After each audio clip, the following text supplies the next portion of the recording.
ጤና ይስጥልኝ ተመልካቾቻችን። አሜሪካና ሳውዲ አረቢያ ታሪካዊ የተባለ የኒኩሌር ስምምነት መፈራረማቸው ተነገረ። እስራኤልና ሌሎች በርካታ ወገኖች ስጋታቸውን እየገለጹ ነው። የሁቲ ታጣቂ ቡድን በቀይ ባህር የነዳጅ መርከቦች ላይ ጥቃት ሲፈጽም አሜሪካ በኢራን መጠነ ሰፊ የአየር ድብደባ ማድረሷ ተነግሯል። ፓኪስታን በሁቲ የቀይ ባህር ዘመቻ ጠንካራ ማስጠንቀቂያ አውጥታለች። ሁሉንም እናቀርባለን በዝርዝር። በላይ በቀለ ነኝ። አብራችሁን እንድትቆዩ ጋብዛለሁ።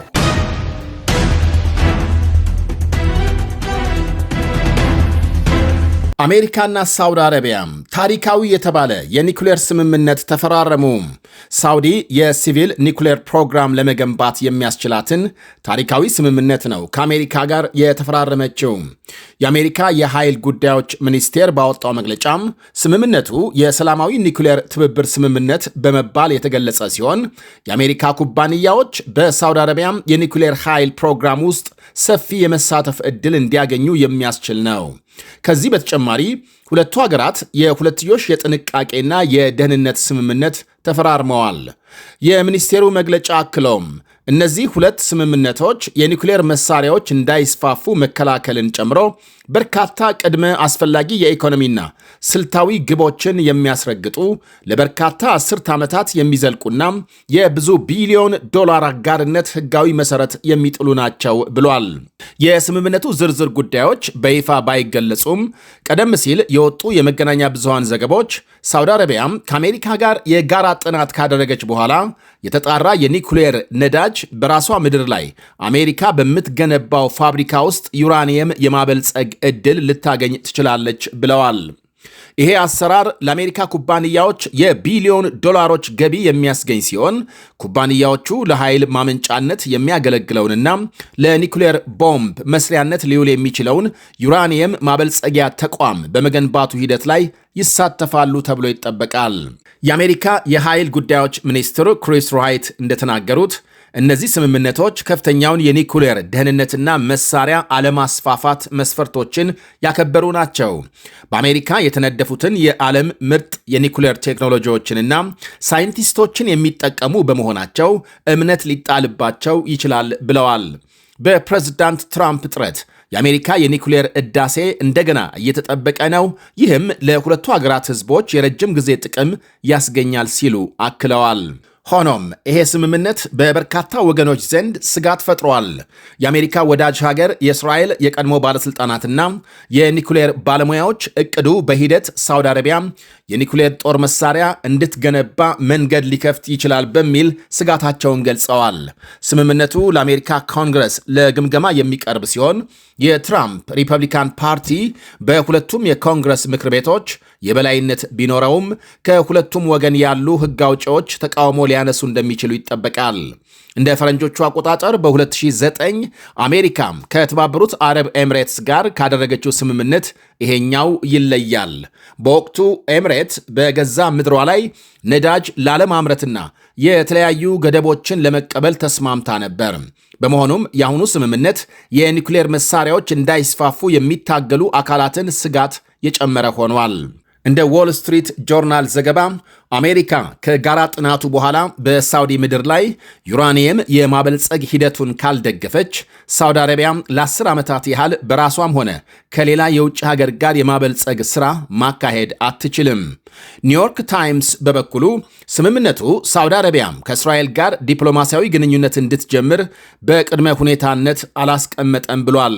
በቅርቡ አሜሪካና እስራኤል በኢራን ላይ ጥቃት ያደረሱት ሀገሪቱ የኒኩሌር ጦር መሳሪያ እንዳታመርት ለመከላከል እንደሆነ ቢናገሩም ኢራን ግን ይሄንን ታስተባብላለች። የሳውዲ አረቢያው ልዑል መሐመድ ቢን ሳልማን እንደ ፈረንጆቹ አቆጣጠር በ2018 ለሲቢኤስ በሰጡት ቃል ሀገራቸው የኒኩሌር ቦምብ የማዘጋጀት ዕቅድ እንደሌላት መግለጻቸው ይታወቃል። ሆኖም ኢራን የኒኩሌር ቦምብ ካዘጋጀች እኛም ወዲያውኑ ተመሳሳይ እርምጃ እንወስዳለን ማለታቸው ይታወሳል። የየመን ሁቲ አማጽያን በቀይ ባህር በሁለት የሳውዲ አረቢያ የነዳጅ መርከቦች ላይ ጥቃት መፈጸማቸው ሲነገር አሜሪካ በኢራን ላይ ለ12 ተከታታይ ቀን የአየር ጥቃት መፈጸሟ ታውቋል። የኢራን መንግሥት መገናኛ ብዙሃን በአሜሪካ በተፈጸመው ጥቃት የሁለት ሰዎች ሕይወት ማለፉን የገለጹ ሲሆን በሆርሙዝ ሰርጥ በሚገኝ በማዕድን የበለጸገ መስመር ላይ በደረሰ ፍንዳታ አንድ የነዳጅ መርከብ በእሳት መጋየቱ ተነግሯል። ከዚህ አስቀድሞ የአሜሪካው ፕሬዝዳንት ዶናልድ ትራምፕ ኢራን በድብቅ የሚያልፉ መርከቦችን ካጠቃች የኢራንን ድልድይ ወይም የኤሌክትሪክ ኃይል ማመንጫ እንደሚያወድሙ እንዲሁም ሁቲዎች የቀይ ባህርን የንግድ መስመር ካደናቀፉ እርምጃ እንደሚወስዱባቸው ዝተው እንደነበር ይታወሳል። የሁቲዎች የአሁኑ ጥቃት ከተረጋገጠ በኢራን የሚደገፈው ይሄ ቡድን በሳውዲ አረቢያ ላይ የባህር እገዳ መጣሉን ካወጀ ወዲህ የመጀመሪያው ጥቃት ይሆናል። የቡድኑ ወታደራዊ ቃል አቀባይ ያህያ ሳሪ እንደተናገረው መርከቦቹ የተጣለውን የባህር እገዳ ጥሰዋል በሚል በድሮንና በሚሳኤል ጥቃት ተፈጽሞባቸዋል። አክሎም ሁቲዎች የባህር ላይ ዘመቻቸውን እንደሚቀጥሉ ዝቷል።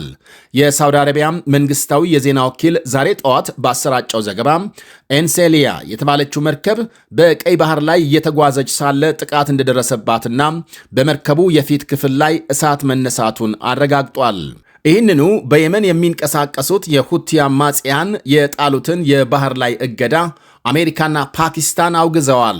የአሜሪካ ውጭ ጉዳይ ሚኒስትር ማርኮ ሩቢዮ የሁቲ አማጽያን በሳውዲ አረቢያ ላይ ለጣሉት የባህር እገዳ ኢራንን ተጠያቂ ያደረጉ ሲሆን ሁኔታው ወደ ሰላማዊ መንገድ ይመለሳል ብለው እንደሚጠብቁ ገልጸዋል።